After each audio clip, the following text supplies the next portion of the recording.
We have been exploring the quality of attention in our daily life. Is this quality flowering? Is this quality growing in ourselves, in our relationships? And let us have a deep conversation from the heart. We are not here to philosophize, to theorize, conceptualize. Can there be a direct approach, a direct seeing, going into the heart of things? Though we need lot of leisure, rest, patience, at the same time, is there an urgency, a deep urge to discover, to explode, not only explode, but to really explode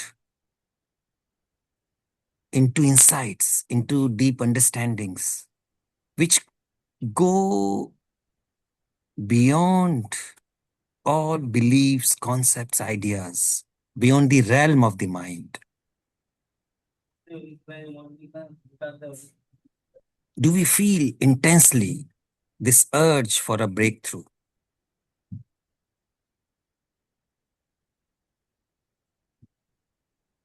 for a freedom? And it is not freedom from something, but really a state which does not depend on anything.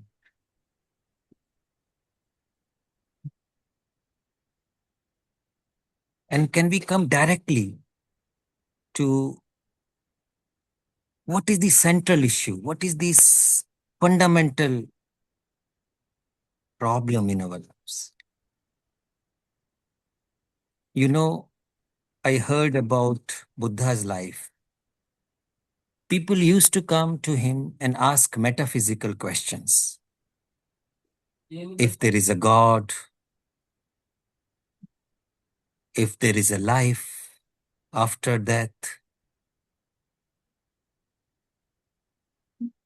And he would remain silent. He would not answer all these questions. He would say simply, just see, look into your life. Are you suffering? Yes, you are suffering. Suffering is a fact.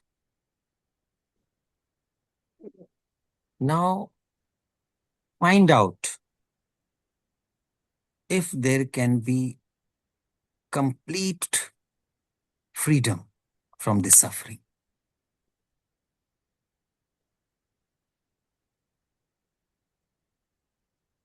So he would come directly to the point. So can we also in this meeting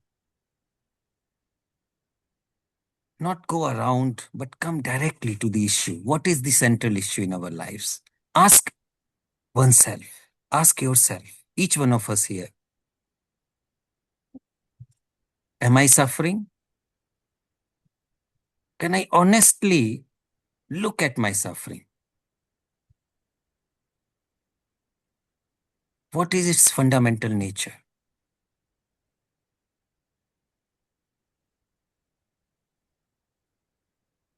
How I am suffering? And can I go to the very root cause of it without analyzing, going through various explanation and analysis, but come directly to the point? Why I am suffering in my life? Why I am suffering in my relationships?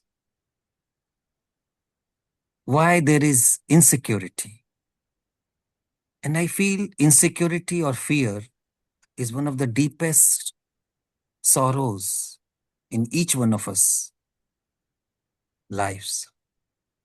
If you ask any human being on this earth, if you meet anyone, you will hardly find anyone who is not suffering in some way or the other. So, what is this suffering?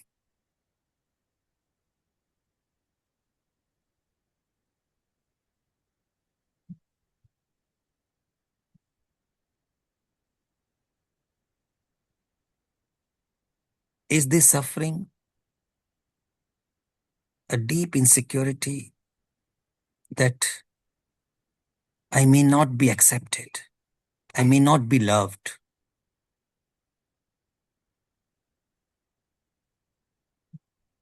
I may lose something?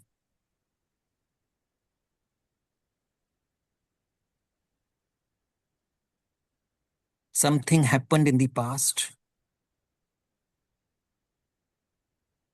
There is a guilt, there is a trauma. So I'm suffering from that.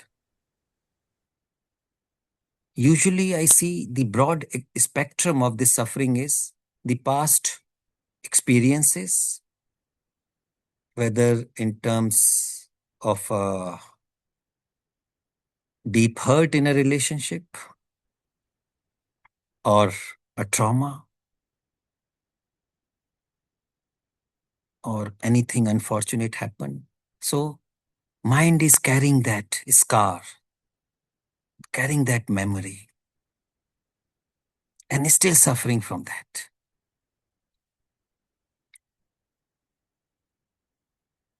And another way of suffering is I feel that I am not enough, I am not sufficient, something is lacking in me. Therefore, I am not able to accept myself as I am. I am not able to love myself as I am. There is always a self judgment going on. And I am trying to fulfill myself, complete myself through various ways. I am searching for happiness, for fulfillment.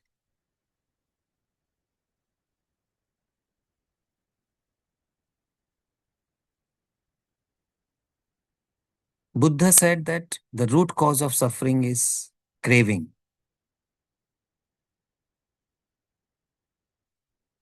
desire.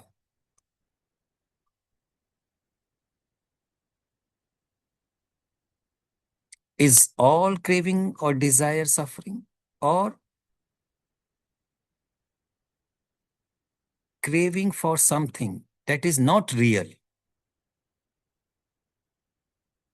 that becomes the cause of suffering. So usually we are desiring those things, perhaps, which are not true, which are not real, which are imaginative. It could be either imaginary pleasure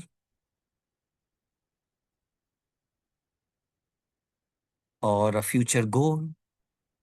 I want to be known. I want to show to the world, in my office, to my colleague, to my family members. So there is a constant comparison going on. That becomes cause of suffering. And why comparison is going on? Because I feel that something is lacking in me.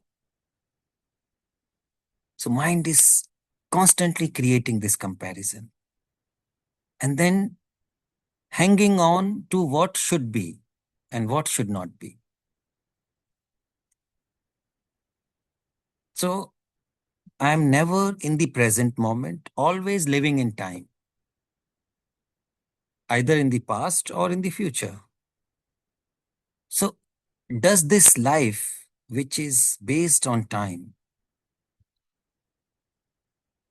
as memories, cause of suffering? Of course, there is a place of chronological time. There is a place of biological desire. There is a place of wishes, urges, which are real.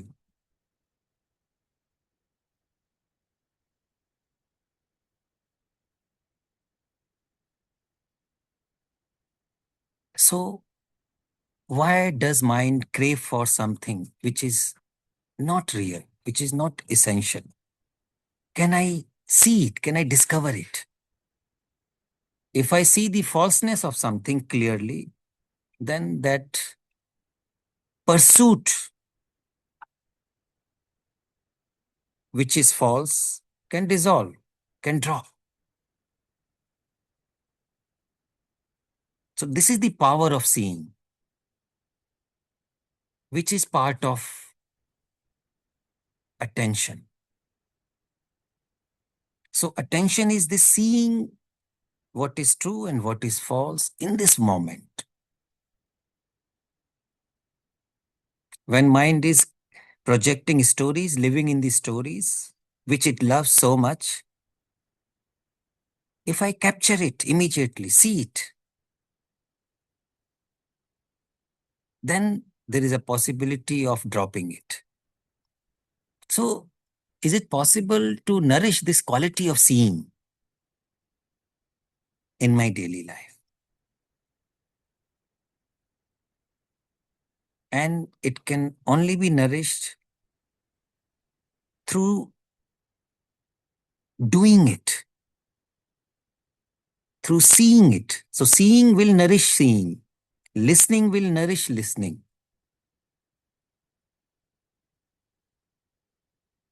love will nourish love. There is nothing else.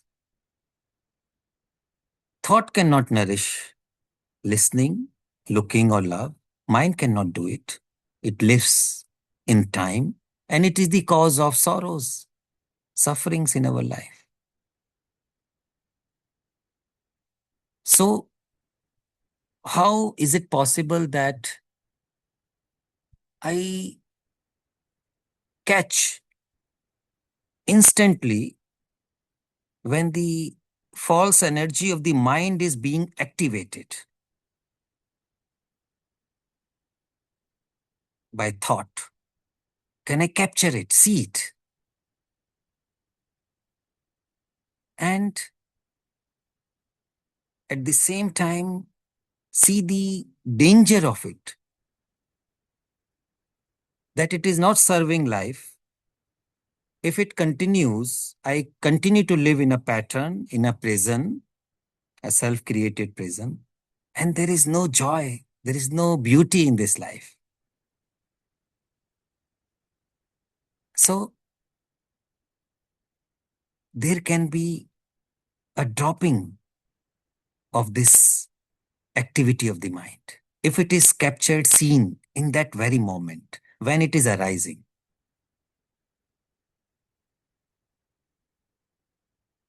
So, can the mind or can my system lose interest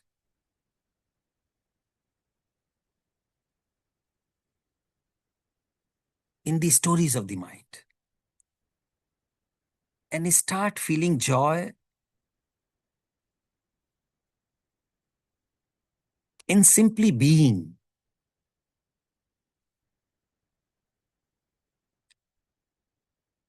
The joy of being quiet, which does not mean that I stop speaking or having a conversation. As we said yesterday, this quietness or silence is the non reactivity of the mind. So if you watch any reaction which is arising, it can drop. That is silence.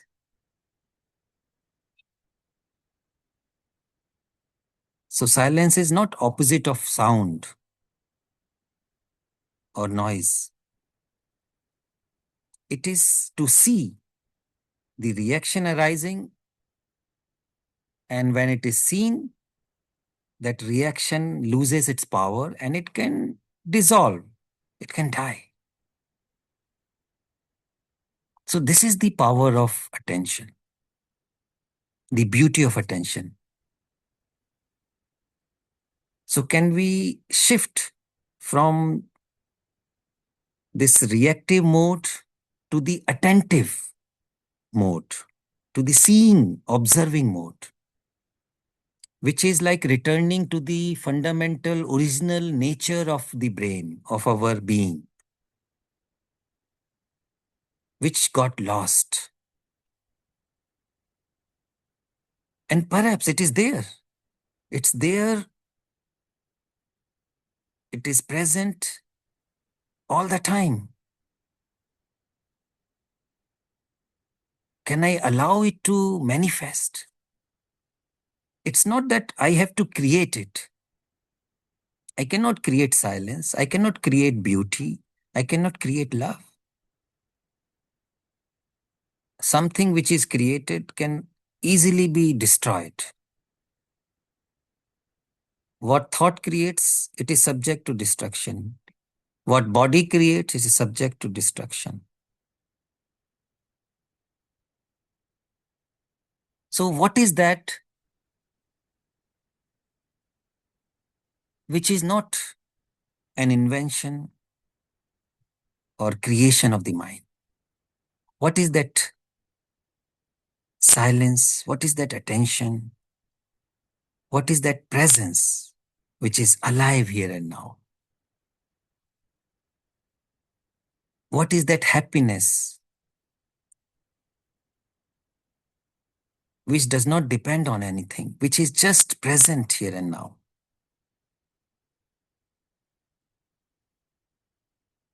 Can I open my heart to it?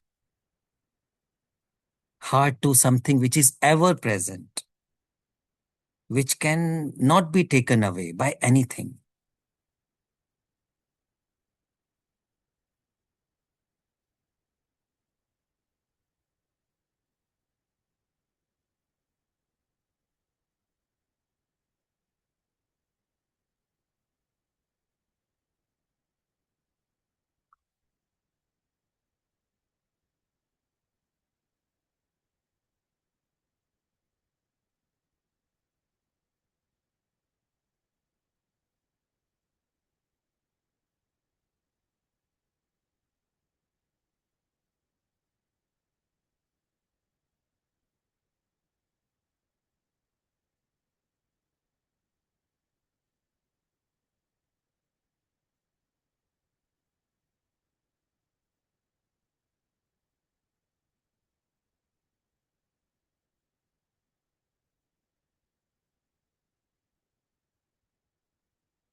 I was told by someone close to J. Krishnamurti, once in one of his schools, they were discussing about what could be the right curriculum.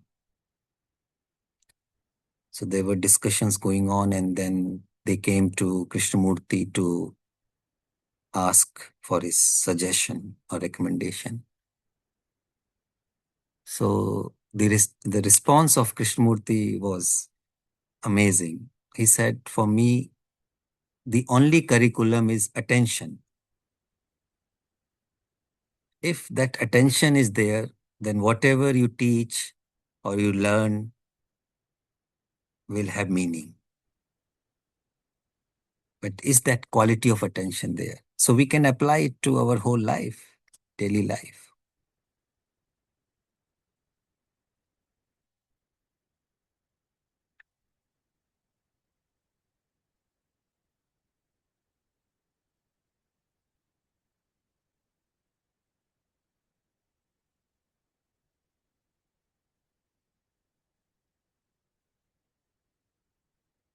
In this attention, or you may call it choiceless awareness,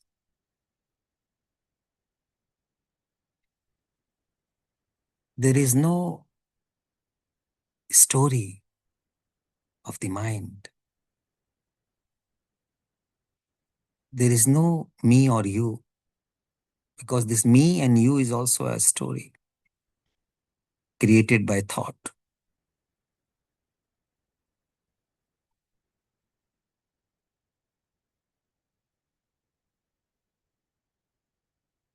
And I feel as most of the teachers have pointed out, the path to real happiness, real joy, real beauty is self realization. Without self realization, or you may call it self knowing, there is no meditation, there is no order, real order in life. And I feel this attention is the tool for that self realization, which is inward freedom.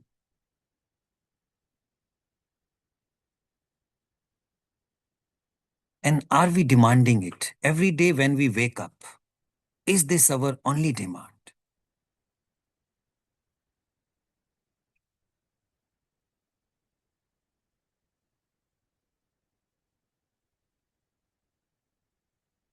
And when I go to sleep, asking this question,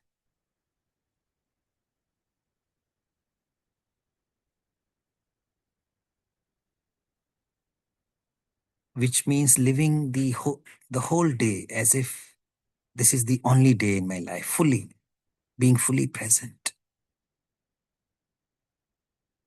with this quality of loving attention. Because love is the very essence of attention. So, friends, let us together have this deep conversation, continue this deep conversation from the heart,